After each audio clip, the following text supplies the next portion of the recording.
Good morning everyone. In the previous class we had discussed regarding the infectious diseases. In the today's class we are going to discuss regarding the prevention and control of the infectious diseases. It means that how to prevent and how to control the infectious diseases, right? So there are three important steps to control and prevent the infectious disease. Among them, the first one is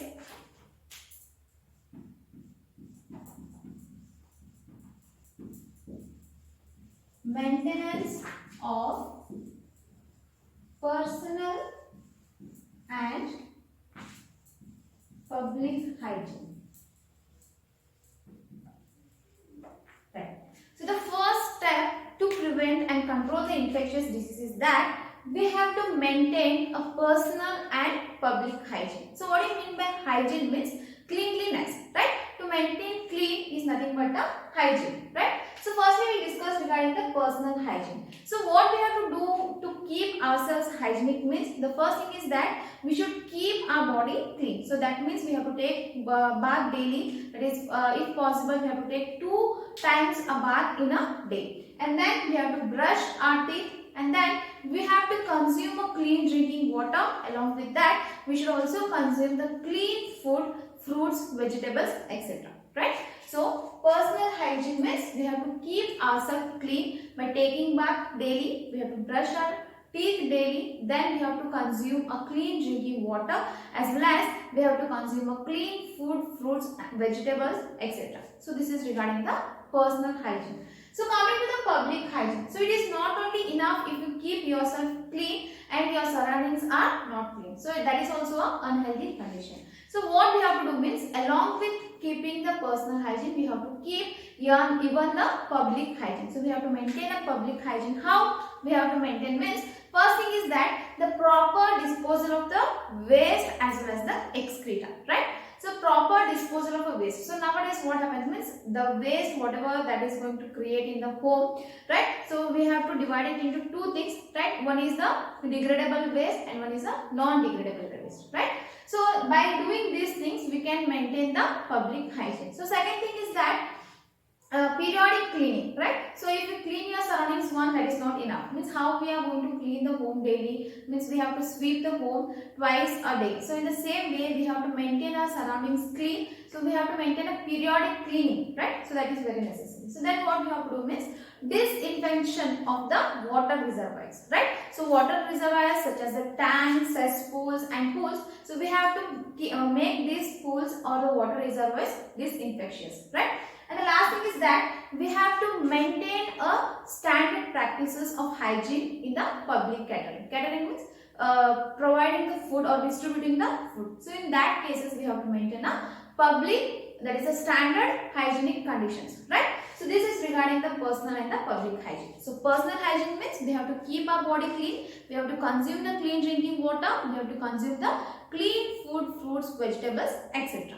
So after that we have to also maintain the public hygiene, means we have to properly dispose the waste things as well as the excreta. We have to maintain the periodic cleaning. So then we have to maintain or we have to make the water reservoirs disinfectious, such as the pools, tanks as well as the cesspools. Along with that we should maintain a standard hygienic practices in the public catering. So these things are very important for the diseases that are going to transmit through the food and the water, right? So these things are very much necessary, or this is a main thing, so that we can avoid the diseases, that is infectious diseases that are easily transmitted through the food and water, such as the typhoid, ascariasis and the amoebiasis, right? So ascariasis, amoebiasis and typhoid, so these diseases are transmitted through the contaminated food and water, right? So if you keep yourself and the surroundings clean, so then the chances of getting infected by the typhoid, ascariasis and amoebiasis, the chances are very low.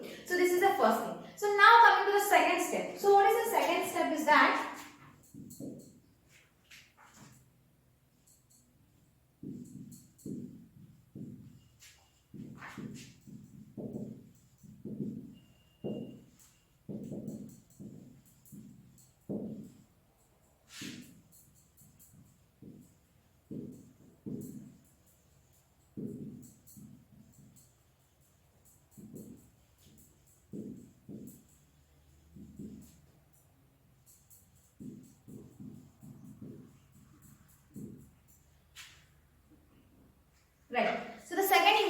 step is to avoid, that is a close contact with the infected person and their belongings should be avoided. So this is very important in the cases where the infections are transmitted through the air or the airborne diseases such as the pneumonia and the common cold, right? So pneumonia and the common cold, so these are the airborne diseases.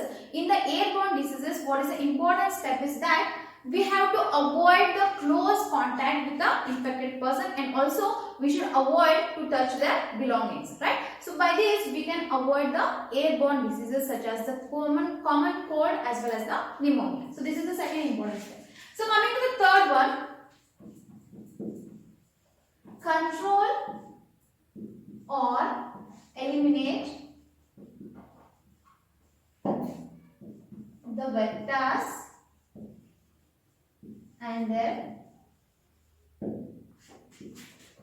breeding places, right?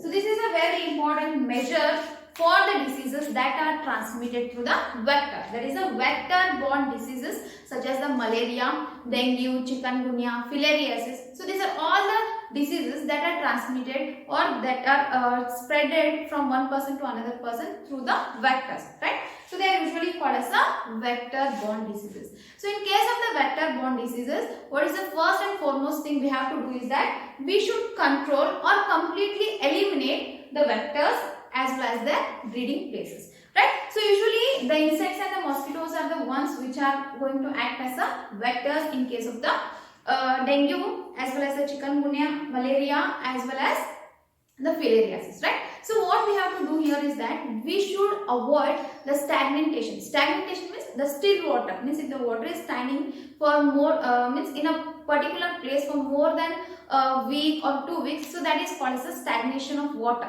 or the standing water, right? So this standing water is a main place for the breeding for the mosquitoes or the insects. So that's why the first thing is that we should avoid the stagnation of water in the surroundings of the residential area. So that is in and surrounding the residential area, we should avoid the stagnation of water.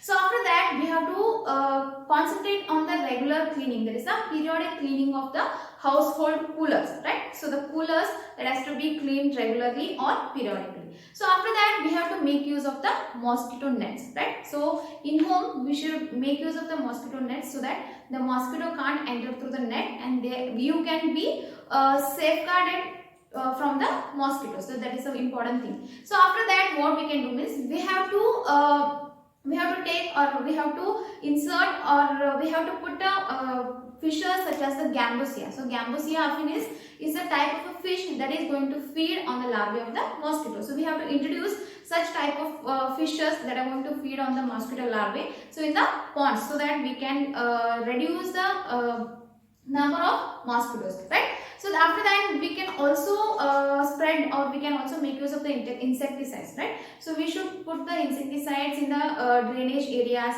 swamp areas, right? So all the areas where there is more garbage and all, so in the swamps, drainage areas, we have to spread or we have to put the insecticides. So that is one thing. After that, we should also provide the windows and the doors with the mesh wire, right? So that the mosquitoes can't enter into the house. So these are the things we can avoid or we can completely eliminate the vectors, right? So first thing is that we should avoid the stagnation of water near and inside the residential areas. So after that, we have to periodically clean the household coolers. We have to make use of the mosquito nets. So we have to introduce the fishes that feed on the larvae of the mosquitoes, so in the nearby ponds and all. So we should also make use of the insecticides, right? So we can put the insecticides in the drainages, swamp areas, so where there is a chances of breeding of these vectors. Along with that, we should also provide the windows and the doors of our home with the mesh wire so that the mosquitoes are not going to enter into the home. So these are the things we can do to avoid or to control the infectious disease, right? So the first thing is that maintenance of personal and public hygiene. So this is very important for the diseases that are transmitted through the contaminated food and water.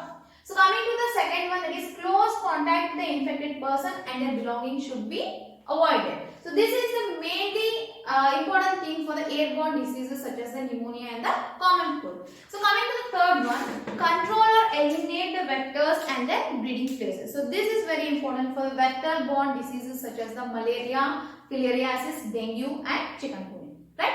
So along with these things, our biological science has also developed so many like antibiotics such as the vaccines and the immunization, right? So vaccine and immunization programs, so they have eradicated a very deadliest disease, that is a smallpox, right? So there in the recent or in the previous years, so many of our ancestors have suffered from this smallpox. So that is also very deadliest diseases.